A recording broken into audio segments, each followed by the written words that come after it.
Hi guys, it's Toby from Heavyweight MMA. Now it takes a really special person to dedicate their lives to combat sports and fighting. They have something particular about them. Their drive, their insistence to keep going and push through adversity is the type of thing that sticks out to me. Now today we spoke with Darren the Riddler Reece, who fought for 12 years as a professional Muay Thai fighter. During this time, he fought in Japan, extensively in Thailand, and also Australia. Most notably, Darren fought at Rajadamnern Boxing Stadium and Lumpinee Boxing Stadium in Thailand.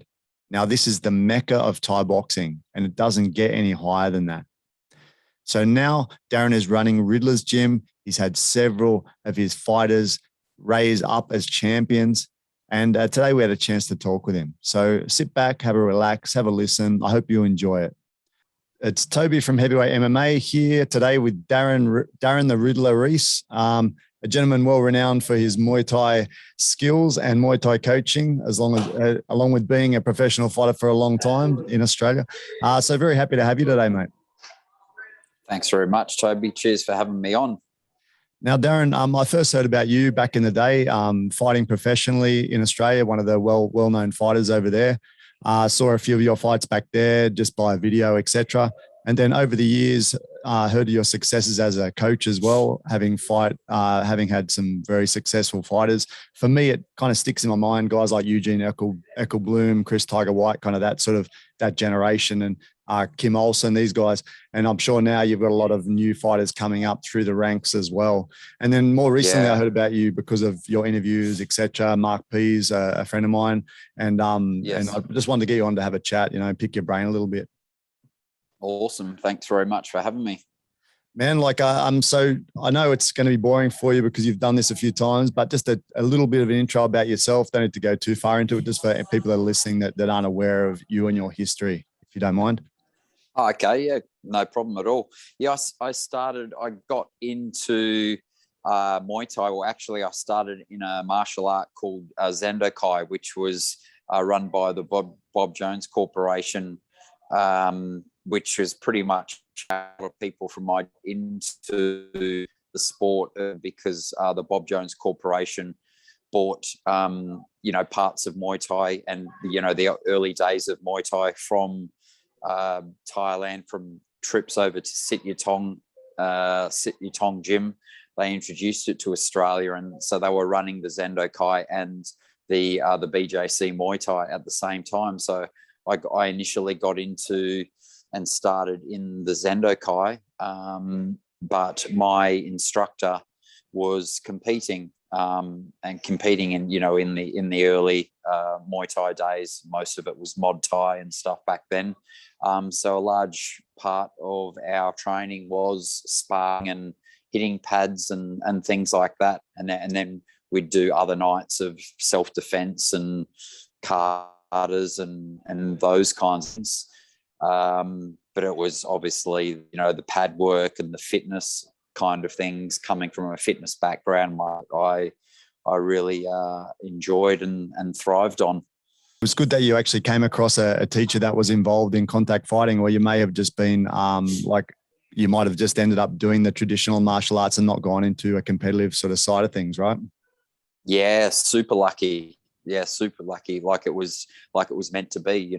We I think I started sparring from my very first training session in the old school foam shin pads and 12-ounce gloves and stuff like that from my very first training session. And like I said, a lot of our sessions were fitness circuits and sparring and things like that, which, if my instructor that I chose was heavy on the self-defense and katas and things like that, or perhaps BJJ, I might not have been taken in that direction. Like the challenges of sparring led me to doing some sparring, touch contact sparring competitions or tournaments, and I did well in those. And I was a competitive person, having been in sport my whole life. So naturally, that competitive edge took over, and I wanted to go more, and that led me to wanting to have my first fight. Yep. And that's awesome. And then that led, was the first fight in Muay Thai, or you started out in kickboxing? Muay Thai. So back at that stage, we weren't really doing full Thai rules with elbows. It was mostly mod Thai or mod Thai, you'd call it. So you could knee to the body, knee to the head, but it wasn't elbows back at that stage. So until you had a few more fights. Yeah, back then it was the formative stage in Australia, right? Like where I'm from, New South Wales, it was very, very limited. We could only really do kickboxing. When I started, I just came out of the above the waist kick sort of era, so there was no Thai boxing. And I look at the guys like you guys fighting in Queensland, fighting in Western Australia, etc., a little bit jealously because we couldn't do anything like that in New South Wales. Yeah, and at that stage of it, it was the early days of the Muay Thai, so the clinch was pretty much non-existent, and a lot of the guys were very, very heavy on the hands, very hand-based, coming from almost that kickboxing style, and that, then they introduced the leg kicks and then obviously the rest of it, and then the clinch has obviously evolved over time as people have gone to Thailand and learnt it.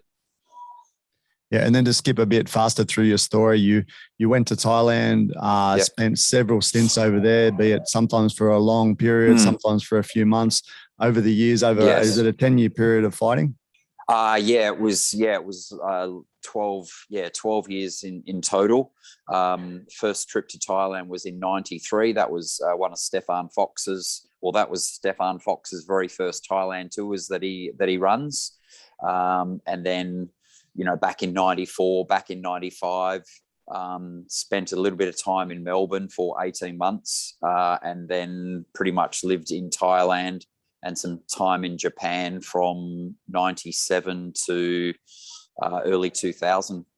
Yeah, that's amazing. And at what point in the training and everything did you realize that you wanted to be a professional fighter and that's what you wanted to follow?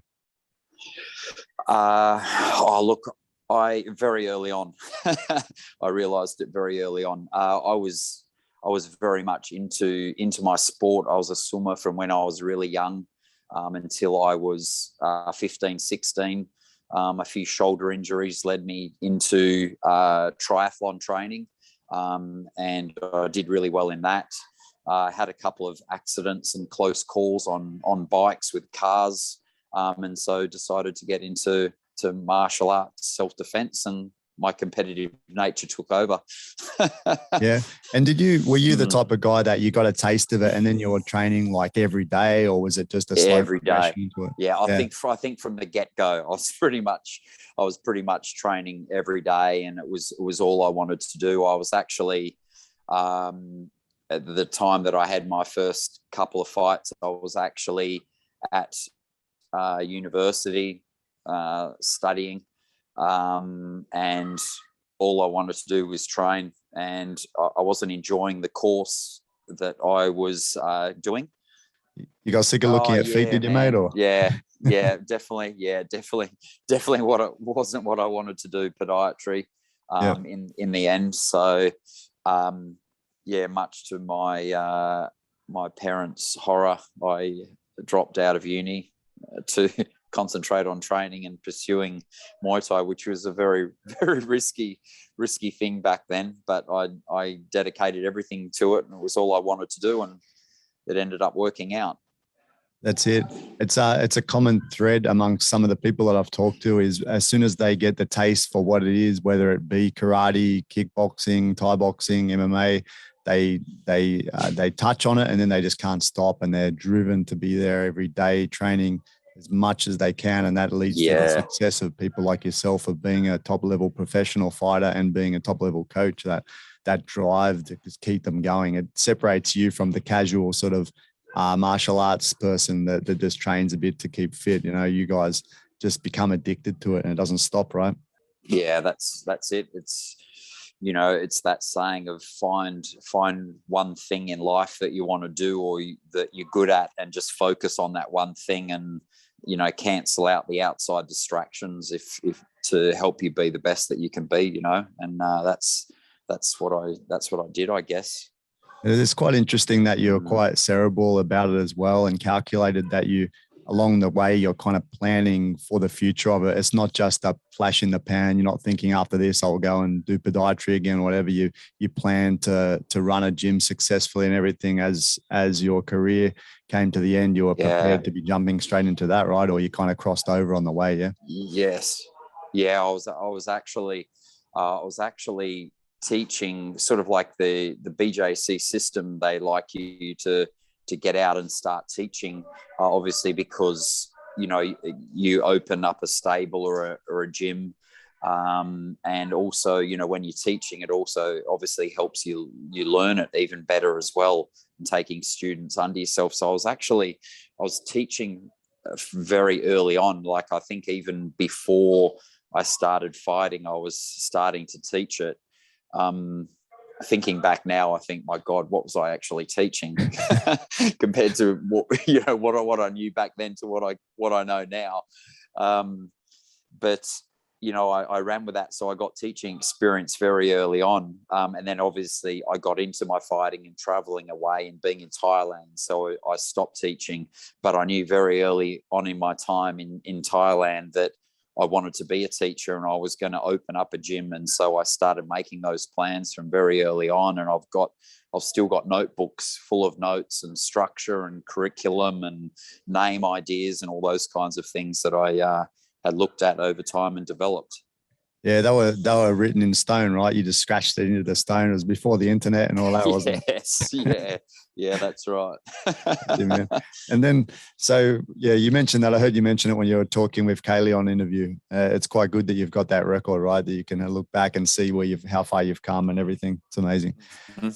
So going to Thailand back then, it was very different than it is now. Like now, international travel is so easy. Everyone's just flying everywhere and it's so well known. Everyone knows what's going on. But back when you went to Thailand, it was relatively new to people from Australia to be going there to train, right?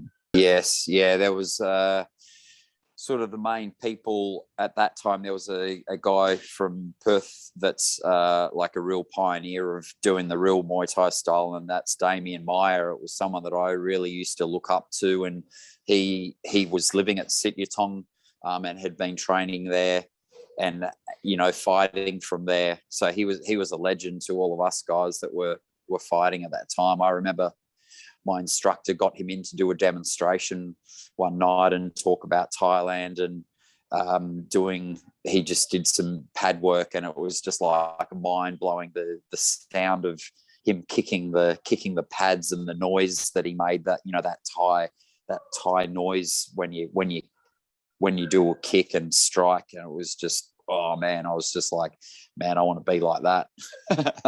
Yeah.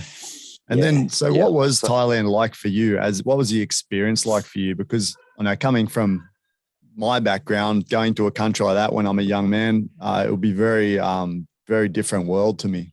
Yeah, it was. It was a bit scary, because I was quite a shy, quiet kind of guy as well.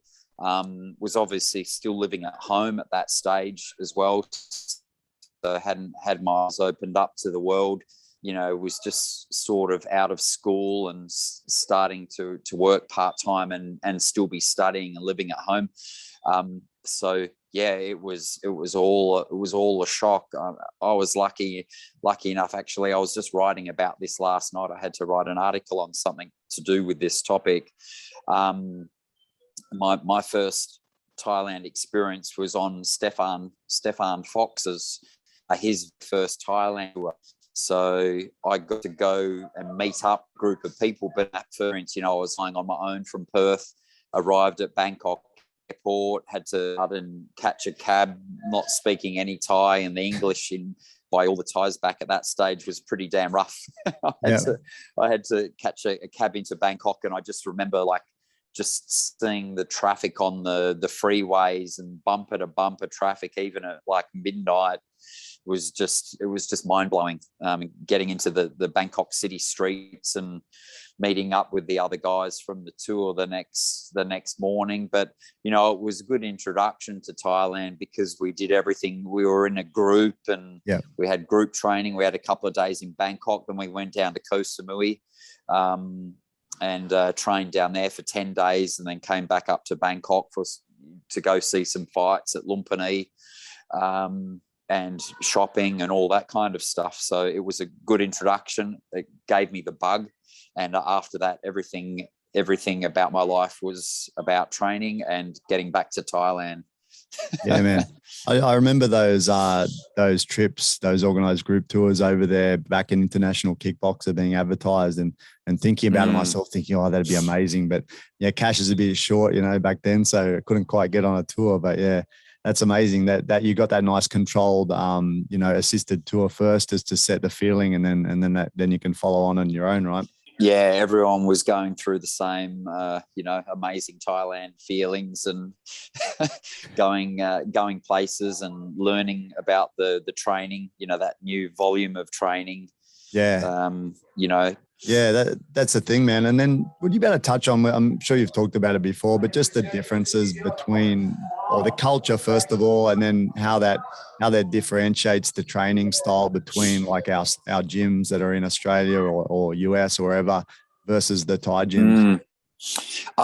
Look, the culture difference is, you know, is a big shock. And even the differences between islands like Koh Samui and Phuket now, which is basically set up for tourists and training, compared to my time that I spent in Bangkok, where it was very, very different again. So I'll talk about my time in Bangkok and that kind of culture, the respect that was given, and, you know, even like the Buddhist way, like, you know, the difference as an example being in Koh Samui or something like that, it was fine to just go running in your Thai boxing shorts, no shirt on, running shoes, just running the streets. Whereas in Bangkok, that's a huge no-no. You know, you would do your run in like normal training shorts, and you had to have a t-shirt on and stuff like that, just because of the Thai culture. It was, you know, respectful that you had to have a shirt on and behave accordingly. You know, open affection between couples and things like that is frowned upon, and all those kinds of things. Whereas down in the islands, those things are perfectly acceptable. And there's obviously a lot of girls down there looking for to keep company of males, you could say. Yeah. And the eyes a little bit of a gentle approach, but you can still train as hard as you want. In Bangkok, it's the professional camps with professional fighters, and, you know, to earn their respect, you've got to train like them, and you're doing crazy amounts of volume. Like the years that I spent at Sang Morakot, and the way that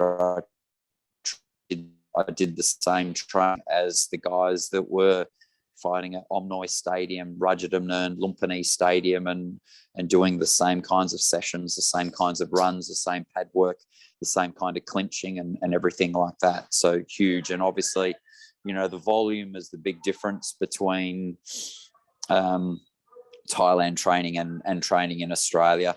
You know, coaches over here have kind of evolved it, shortened it a little bit, and we've learnt all the effective techniques, or the effective techniques of Thai style. We'll sort of shorten it a little bit. Like, you know, my training here, even with my top guys, is a lot less than you do in Thailand, because, you know, our guys, even if they're professional, they're not professional living. It's not the only thing that they do. You know, every single one of my guys works full time and goes to work all day. So, you know, at best they'll get to do a run in the morning, and then we do a big session in the evening time, which is usually, you know, a run plus a 2-hour training session. Whereas in Thailand, your training sessions are, you know, 3 hours in the afternoon and 2 in the morning. So yeah, a big difference, mostly in the volume. Yeah, man. And I think something I've kind of noticed being in Asia for a long time is their orientation around time is very different. Like most things they do are very long-term orientation, and they're not in a rush to get something done. Whereas our style in the West is very, time deficit. We're trying to get things done quickly and fast. And like the example, when it transfers over to Thai boxing, they're starting when they're so young and they can get by with that slow, long training because they can still develop the skills and do everything over time. They're expecting a long journey, right? Whereas we're in and out every day quickly doing our training. Like you said, the whole lifestyle is different. The whole feeling of what we should be doing is a little bit different as well, right? Yeah, definitely. Yep, definitely. The old Thai time, we call it, where nothing's in a hurry or taking its time or late. But it's what they do, and it's about the volume. So they've got no reason to rush and finish training because they're not, the professional fighters aren't doing anything else but eating and then having a bit of a rest. So they're not off to the office or off to work or off to an appointment or anything like that. So it's about the training and their living. And then the style difference too. Can you talk on that a bit? Because obviously there seems to be quite of a different set of Muay Thai style between the guys from the West versus the guys from Thailand. And watching you in some of your fights against the Thais, you're very Thai oriented when you're fighting the Thais, right? You've obviously spent so much time over there that you're 100% sort of authentic Thai style fighter. But around the world, there is a lot of differences, right? You see differences in the way people compete and fight.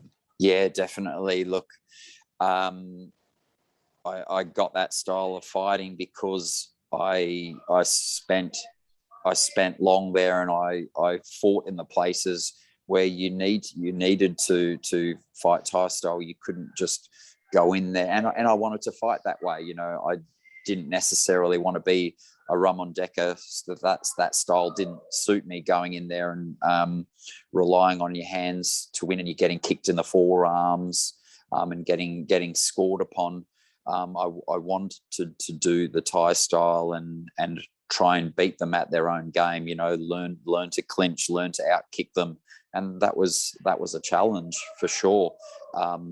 And even in my early fights over there, I used to leg kick a lot, which came from our Western style where we wanted to low kick and leg kick. But even back then, low kicking wasn't popular in the stadiums, and I remember I used to get told off by my trainer in my corner for even throwing a low kick. Whereas you even look at how the Muay Thai style has actually adapted and evolved very, very in recent years. The style of the fight can be very different in the stadiums. They still score the same, but a lot of the Thais are now fighting with big, strong hands and devastating low kicks and stuff like that. You look at the whole gym of Sitmonchai. Those guys are known for their hands and low kicks. And there was a guy called Anawat that was one of the original low kickers, and he became really well known for having devastating hands and getting lots of knockouts and stopping people with low kicks. So even within the Thai style, it's changed, but they still score the same. Still score the same. And I find even within Australia, the Muay Thai style kind of can depend on the sanctioning body that's judging it. But there's even different styles of Muay Thai within Australia. I find the Queensland style of Muay Thai, they score hands a lot more and give a lot more weight to punching and literally score hands as being equal to a kick or a knee, as a strike is like a point. Whereas our West Australian style, I know, can be a lot heavier on the kicks. Like if someone is throwing a kick against someone that is punching against them, then they're scoring, and it is actually seen and judged that way in Perth. Whereas I've had some experiences in Queensland where we fight that same way. We've definitely won in WA fighting more of a Thai style. So, but there's always arguments with with the judging and the way that it's seen at, differences between what judges see, but definitely in what judges are looking for and what people are looking for the style that they're used to. Places like one FC with the Thai boxers on there, they seem to be pretty heavy, like you say now, heavy with the hands. Even their Thai fighters, heavy with the hands, heavy with the low leg kicks as well, right? Yes, it's even the style for the one championship, having had a couple of boys in there, the guys, even the top level Thais with those little gloves, they're game changing. So there are obviously a lot more hands in there. There's a couple of stylists, for example, like the Chinese, they're looking to take a kick so that they can step in and land those hands. A lot of the work is beginning with, two big power punches with those little gloves, because if you catch them, it can be game over and you get the win. So yeah, a lot of moving away from just that skillful kicking Thai game to making sure that they're bringing those hands in, they're catching kicks and trying to land the punch with the little gloves, or like I said, that really stepping in deep from outside of kicking range to try and land those shots, and get the knockout, get the down, because those little gloves, man, when you get hit with them, they're different. Yeah, completely different game, right? And on that, brings us kind of to the subject that I wanted to talk a little bit with you about. Being a channel talking a little bit about mixed martial arts, especially, obviously interested in Muay Thai and all martial arts, but a bit of a focus on MMA. What are your thoughts on MMA as a Thai stylist? As a Thai stylist, there are guys in MMA that have very, very good kicks. Obviously, any Thai stylists that have got into MMA have to change their stances and their style significantly. I've noticed that they tend to still use and are very effective with low kicks if they're fighting someone that's a wrestler base or BJJ based kind of MMA person. They can have a lot of success with low kicks and head kicks, but they tend to avoid sort of kicking the body because of the risk of getting their leg caught and taken down to the mat, where they don't necessarily want to be unless they're really, really well rounded. In Perth, there is not much of a blend. There is only probably one gym, Kick-Ass MMA, that have boys that fight in Muay Thai to get their experience, and do MMA. Apart from that, in WA in particular, and I think probably in Australia, they're very, very separate things. Yeah, there's a few guys that cross train, right? But they're not really delving into the art of Muay Thai to a great extent. It's just the surface sort of a bit of learning, right?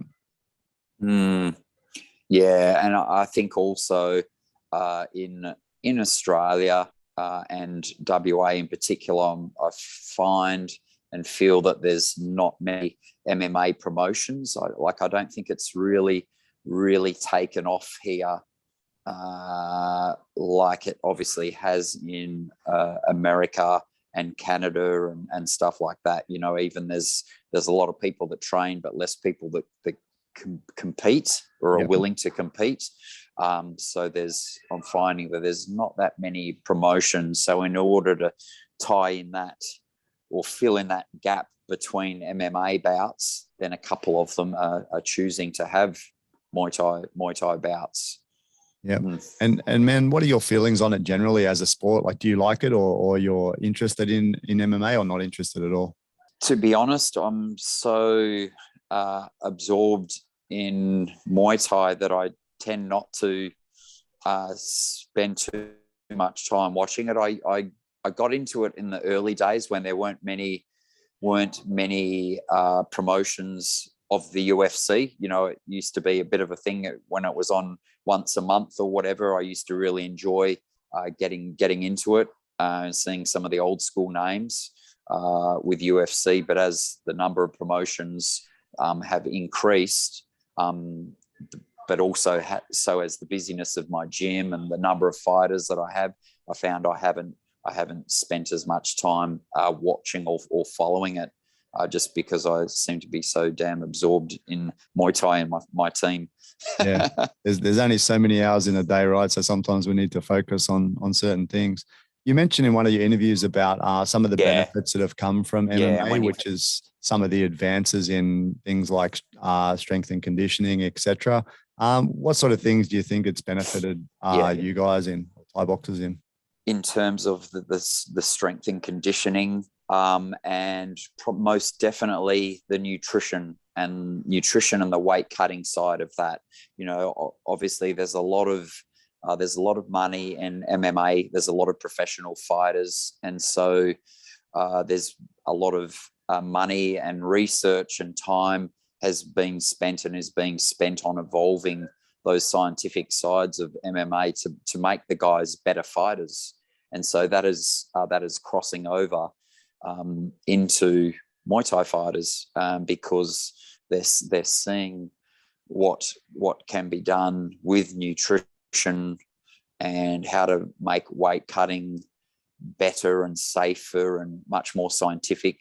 You know, I'm constantly learning about it and evolving my nutrition and definitely the weight cutting side of things. Have a nutritionist that specializes in, you know, getting them lean, and even now developing that system of food. They're eating more food than ever and still bringing their weight down, and then they're evolving into weight cut week and guiding them through, and you know they're still eating lots of food even in the week of the fight, as they safely bring their weight down. And we manipulate lots of things like their carbs and the type of carbs that they have, and then cutting carbs right back, but still eating lots of proteins and fats.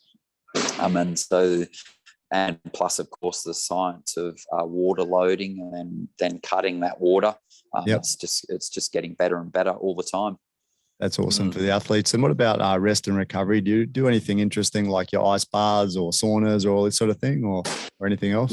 Yeah, yes, with I've been into ice baths and cold showers and things like that myself for years. I discovered Wim Hof about 5 or 6 years ago. But yeah, we're very big on the recovery sessions. I love getting my guys go to on the recovery days, which is sort of like midweek, and on the Sunday at the end of the week. I like getting my guys to go to the sauna and cold pool, and just alternate between those two things, or at worst, a hot bath and cold shower, alternating that. And some of my guys love to have an ice bath. It's obviously it's not for everyone, and I try to teach my guys about it. Some of them do it, some of them don't. Yeah. but they all do a recovery session. That's awesome. And it makes a massive difference. I think I started doing recovery sessions with my guys. The hot, cold sauna, cold water shower, probably about 10 years ago, I reckon, maybe even a bit longer. Getting them to do it on a Thursday and a Sunday, and you could really notice the difference between the guys that did it, that went and did it on the Sunday, and the ones that didn't. Like it was really the true meaning of Monday-itis. Like the guys that were in power training for a fight, if they hadn't done it, they really struggled on a Monday, and you could see the ones that hadn't and the ones that had. Massive difference. That's interesting, man.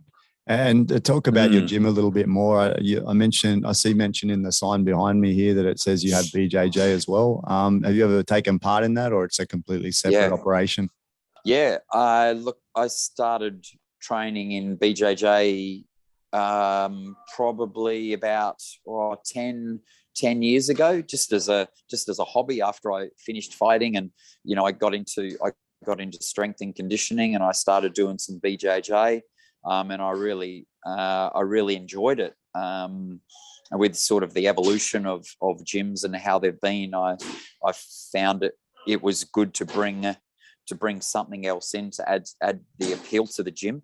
And it's been a journey. Not being a BJJ specialist gym, it's been a journey. It's had its ups and downs, but it's going really strong at my gym now. I've had the same coach, third degree black belt, Luke Ainsworth, who I met from being on the mats. I used to roll with him.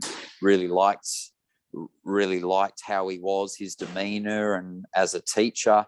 And so it was him that I asked to come and do it at Riddler's gym when I got to expand my gym, and I got a bigger room, sort of like a second part of the premises, and got to add it in. And it's been a journey since then. So I'm not training in it anymore. I do a little bit of wrestling and rolling with Luke in a controlled manner, just because I had a back injury about 6 years ago, and so I decided it wasn't worth the risk for me with twisting. I had some disc bulges. Yep. So I had to drop it from my program of things, but I love it for the technique and the technical aspect of it. It's a real thinking game. True, man. And it also complements having a stand-up fighting skills, right? So if you don't know, you don't know. But I remember when I was a kickboxer and I had a friend that was a BJJ guy, and we just mucking around play sparring, and he took me down like in 2 seconds, and I'm thinking, man, I got to learn something. So like over the years, I'm probably the same as you. I've touched on it here and there, trained inconsistently for 2 decades, but just have a general idea of ground defense and how to take down and defend yourself, and maybe do a few submissions here and there, you know? Yeah, well, it took me 6 years to get my blue belt. Man, I've had my blue belt for around 12 years, man. It's ridiculous. But oh man, it's when you do something like that, or when you start doing like that, like it really teaches you the respect. Like you said, like if those guys get their hand on you, it doesn't matter how good you kick and punch. You got to try and catch them before they grab hold of you. Once they grab hold of you, man. Yeah. Even with the Muay Thai style, I found when I was rolling very early on, the things from the Muay Thai clinch, like extending and pushing away and things away from the body to try and turn, man, they were just setting you up for arm bars and submissions. Yep. I was getting tapped left, right, and center. That's true. That's true. But there's a few things for them to learn as well, right? On the flip side, it's like they say, every time you hit a BJJ guy, he goes down a belt color. Now, man, on that, you're talking about training, etc. What are your thoughts on training at the moment? Are you still doing it? What are your thoughts on training in your 40s, etc.? Oh, look, aging is a real thing. I didn't think it was, and I don't think any young man thinks it is a thing until you actually start to get older. It is. Your recovery is not the same. Like when I retired from fighting at 34, I was still in amazing condition. I was still as fast as ever, strong as ever. But it was my mental space. Like I wanted to develop the gym. I had my own fighters, so my mind wanted to do other things for me, and that was really the only reason why I finished fighting when I did, because I wanted to be a trainer more than I wanted to be a fighter at that stage, that late stage. But the next couple of years, sort of like from 35 to 40, I really started to notice the aging process, like just recovery, not the same. Like I still love training. I train five, sometimes 6 days in a week. But I do listen to my body, and there's always things that I'm working around, and that you have to be aware of. Like I've got tennis elbow in both elbows at the moment, quite badly. I've got a tear in a wrist. I've had shoulder surgery from one. Most of those are from the wear and tear of holding pads in combination with my own training. But yeah, I love training. Majority of my training CrossFit style strength and conditioning, because I love that you get to combine everything. You get to do some strength, some some cardio, some max output. It makes you really fit and strong. And I also still hit pads once or twice a week. Love some time on the bag. Just, I obviously love the fitness and just the skill side of still hitting pads. It gets you thinking too, and reminds you of things that you do and that that I can include into my classes and with my fighters and things like that.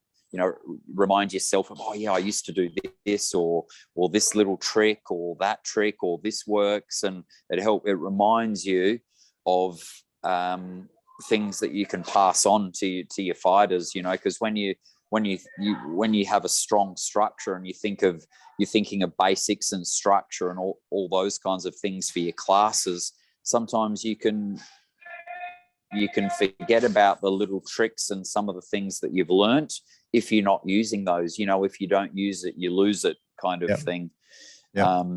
So it's a great way to remembering the little things that you've learnt too, that you get to pass on.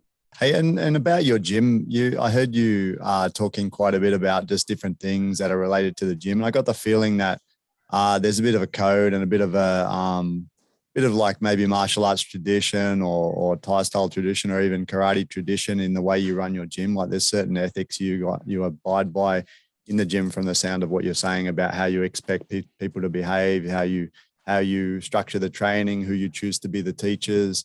You're saying about iron sharpens iron. Sorry, iron sharpens iron. You mentioned all about your gym. Can you just talk about the feeling and the way you run the gym? Yeah, look, I love the community and the culture that we've got at Riddler's Gym.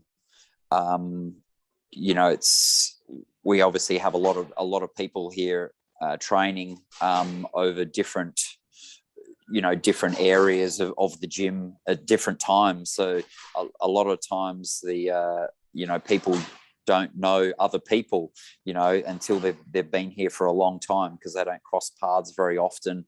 And obviously people learn the culture and what the community is like over time. But we try to instill that with the trainers, the instructors that I have selected and trained, and the kind of personalities that they are, that passes on to the students. And the people coming in the beginners classes, they sort of learn what kinds of things we like and don't like, and how technical we are. And people will generally spend about 18 months in our beginners classes, whereas in some gyms they might be in beginners for 6 months, where they're just focusing on jabs and crosses and a kick and a check and all those kinds of things. In our beginners classes, we're teaching all of skills of Muay Thai. We just break it down differently. So what I do in terms of the curriculum with my gym, I have three or four main focuses each week in the gym, and we use those in all of the classes for Muay Thai. So our beginners classes, our mixed level classes, our intermediates, and even with our fighters, at the level, those comments, how down to earth everyone is and how friendly everyone is at Riddler's Gym. And again, that sort of comes from the trainers and the personalities around. And I find that comes deep down from the history of, the champion fighters that we've had at Riddler's Gym. Everyone sort of kept one another on a level playing field. Like they were just normal guys, and no one ever got a big head. I find it can be gyms that are smaller, where they put that fighter that's doing really well, they make them into a star, but they kind of put them up on a pedestal, and those people can kind of become not level-headed, or it just creates a weird kind of feeling. But when there's so many people that have been successful, everyone's just like in a normal community of normal people to them. So everyone's just like really friendly. And I always talk about with my fighters about being friendly, being approachable. You're just a normal person, and it seems to carry right through when they see the fighters just be normal people and have normal conversations with them. It really impresses them, and it just carries on through the whole place.